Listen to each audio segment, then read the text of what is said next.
Salut tout le monde, j'espère que vous allez bien. Aujourd'hui, couture à nouveau et on va se faire ce petit sac à dos qui est quand même trop mignon. Je l'ai fait assez petit, donc j'ai appelé ça sac à dos enfant, mais évidemment vous pouvez le faire pour les grands. Et vous pouvez aussi tout à fait adapter la taille du sac, le faire un petit peu plus grand et le principe sera le même. Il faudra juste adapter aussi la taille des bretelles, forcément.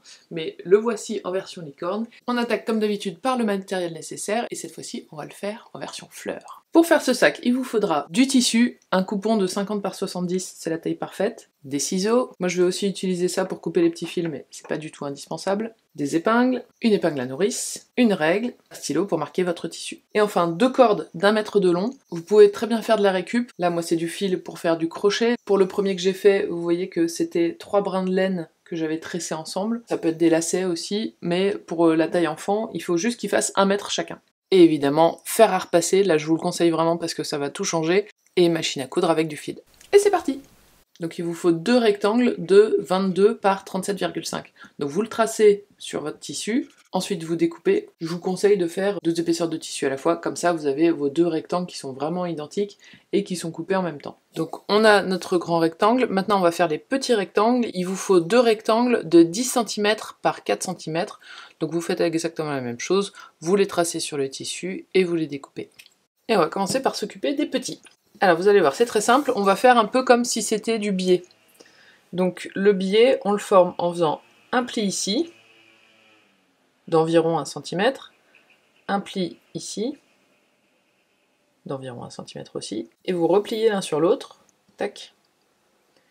Une fois que vous avez ça, si vous voulez être sûr que ça tient bien, vous pouvez passer un petit coup de fer à repasser, et ensuite vous venez faire une couture au point droit de ce côté-ci, pour qu'il tienne, pour l'assembler. Vous faites bien un point d'arrêt, donc un petit aller-retour au début et à la fin, et essayez de coudre à entre 1 et 2 mm du bord. Bon, si c'est pas parfaitement droit, c'est pas gravissime, mais ça peut être un bon exercice pour coudre ce qu'on appelle nervure, quand c'est si près du bord comme ça. Ça vous donnera un petit cordon comme ça, et vous ferez la même chose pour le second. Donc nos petits cordons sont prêts, on va s'attaquer au grand rectangle. Première chose à faire, très important, vous allez décider quelle partie est le haut et quelle partie est le bas de votre sac. Si votre tissu a un sens, comme c'était le cas pour moi pour les licornes, faut faire bien attention de le mettre dans le bon sens.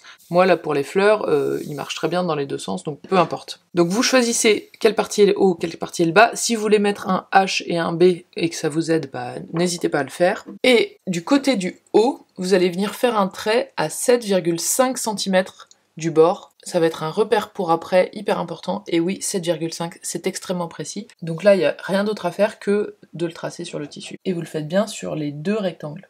Deuxième étape pour les grands rectangles, on va venir surfiler. Surfiler, ça veut dire qu'on va faire une couture, un point zigzag sur le bord pour éviter que le tissu ne s'effiloche. Donc on va venir commencer ici. Vous faites le point zigzag tout le long, au bord du tissu. Donc vous pouvez laisser, moi je laisse en général un petit millimètre de marge et puis je le fais sur le bord. Ensuite, vous tournez votre tissu dans la machine et vous faites cette partie du bas, et ensuite vous tournez votre tissu dans la machine et vous faites la grande partie. Vous allez jusqu'ici, mais vous n'êtes pas obligé de faire la partie du haut, ce sera pas la peine. Donc vous le faites bien sur le premier rectangle et sur le second. Une fois que vous avez ça, on va venir mettre ces 2 grands rectangles l'un contre l'autre, endroit contre endroit. Donc il faut bien que vous ayez l'endroit de votre tissu, hop, et l'envers face à vous. Vérifiez bien que les 2 hauts sont du bon côté, hop. Et avant de venir les assembler, nous allons faire une petite manœuvre magique pour venir mettre les cordons du sac à dos. Donc sur le sac à dos, les cordons, ça va donner ça, c'est ce qui va permettre de faire passer la corde. Là, ils sont pris en sandwich entre les 2 épaisseurs de tissu. Donc c'est ce qu'on va venir faire. On a nos petits cordons, et hop là, on va venir le placer ici. Et attention, instinctivement, on aurait tendance à le replier et à mettre la boucle dehors. Or non, pas du tout. Il faut bien que ce soit les 2 bords plats qui soient dehors, et la boucle qui soit à l'intérieur ici, parce que ce sera à l'extérieur plus tard. Alors, vous le repliez comme ça, préparez une épingle.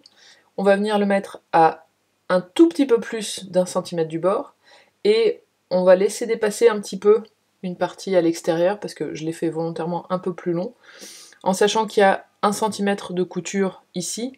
Ce qui va dépasser, ça va être cette partie-là. Et ça, on veut que ça fasse 1,5 cm ou 2 cm. Là on est à 2, pile, bah c'est parfait. Donc une fois que vous avez ça, vous venez épingler tout ça ensemble. Alors ça fait pas mal d'épaisseur de tissu, mais c'est pas grave. Tac, et voilà. Et vous pouvez rabattre, et votre cordon sera pris dans la couture tout seul. On fait pareil de l'autre côté.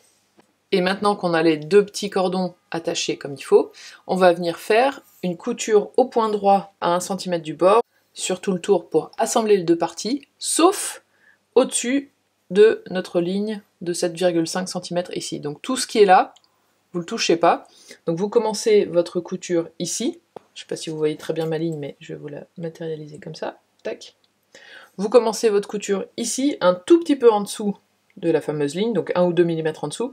Vous faites un point d'arrêt, vous allez jusqu'au coin, vous tournez votre tissu, le coin et point d'arrêt. Je vous conseille, juste au cas où, d'épingler. Alors là, moi c'est du coton, donc ça glisse pas du tout, mais c'est juste pour que le tissu se décale pas. Je vais en mettre une épingle sur chaque côté. Et a priori ça suffit. Si votre tissu glisse un tout petit peu, n'hésitez pas à en mettre plus. Petite recommandation que je vous montre, moi c'est déjà fait, mais avant que vous y alliez, c'est que le cordon là, on peut le sentir à la main, on peut pas le voir, mais on le sent qu'il est là.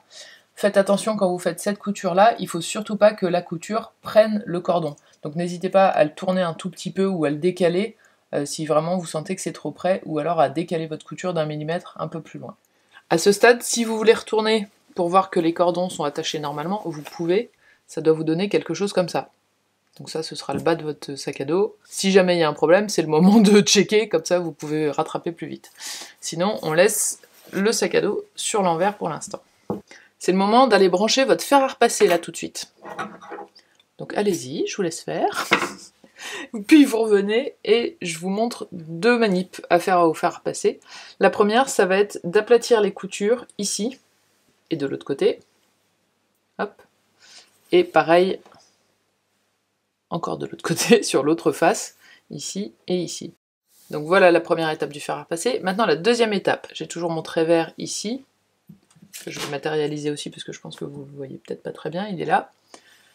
Alors, cette fois-ci, on va venir prendre le haut et on va créer la coulisse où passe le fil, c'est-à-dire cette partie-là. Vous voyez que si j'ouvre le sac à dos, hop là, on a une coulisse. Et bien c'est ce qu'on va venir créer tout de suite. Première étape, on fait un pli à 1 cm. Deuxième étape, un deuxième pli qui va jusqu'au trait. Tac. Et là, on vient repasser. Puis vous faites exactement la même chose avec la deuxième partie du sac à dos. Ça vous donne ça, et avant de coudre, surtout, il faut bien vérifier que vos coutures là sont bien rentrées vers l'intérieur. Sinon, ça va vous donner un truc moche à la sortie de la coulisse. Donc ça, c'est très important. Si c'est tout bon, si vous avez tout bien fait, vous pouvez venir faire une couture ici. Pareil, couture nervure, c'est-à-dire à 1 mm du bord, si vous y arrivez, sinon 2 mm, c'est pas très grave. Vous faites un petit point d'arrêt ici, vous venez coudre là, jusqu'ici, en faisant bien attention à ne pas prendre l'autre partie. Donc au moment de mettre votre tissu sous la machine, vous repliez bien celui-ci pour qu'il ne soit pas cousu en même temps. Vous faites ça de ce côté, et puis ensuite vous rabattez celui-là et vous faites la couture sur l'autre. Quand tout ça c'est fait, on va pouvoir venir retourner notre pochette, mais avant ça, on va couper un peu les coins. Moi je les coupe un tout petit peu, c'est pas très grave si ils sont pas parfaits.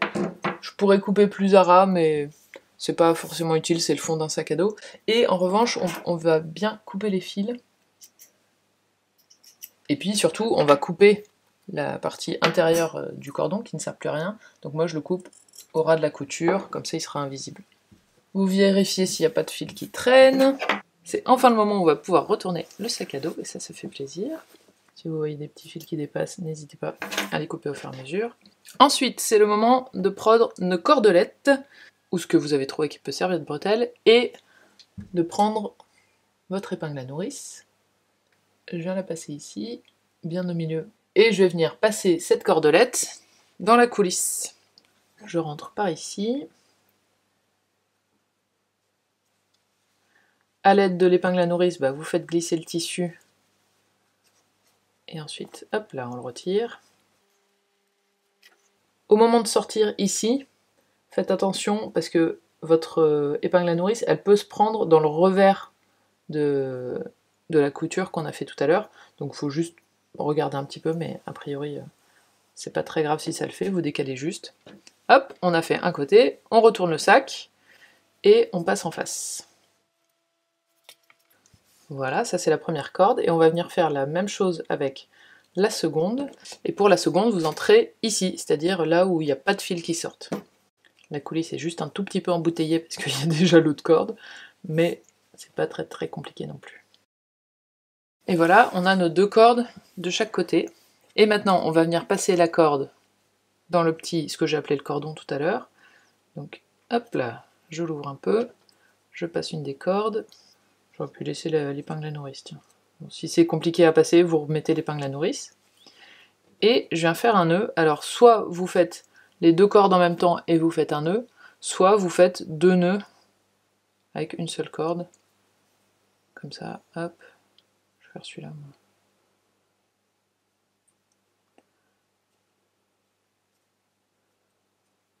Hop. Et là, il faut essayer de serrer bien fort. Dans les 2 sens. Vous faites pareil de l'autre côté, évidemment. Une fois que vous avez mal au dos, en général, ça veut dire que ça tient bien. Voilà, votre petit sac à dos. Et le test final, attention.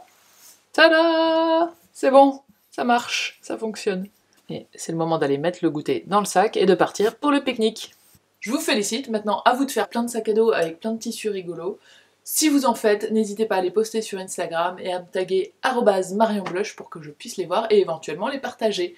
Je vous souhaite une très bonne semaine, une très bonne couture et je vous dis à la prochaine. Ciao!